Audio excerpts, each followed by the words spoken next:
Come on, boys. Took the rod out and all that, and on the gearbox, it looks it's just hanging there.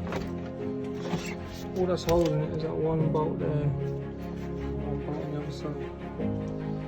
Yeah, that'll be a tomorrow's jobby, bro. Need to take the front end off so that can go more forward inside. Lift it out, tension with the gearbox.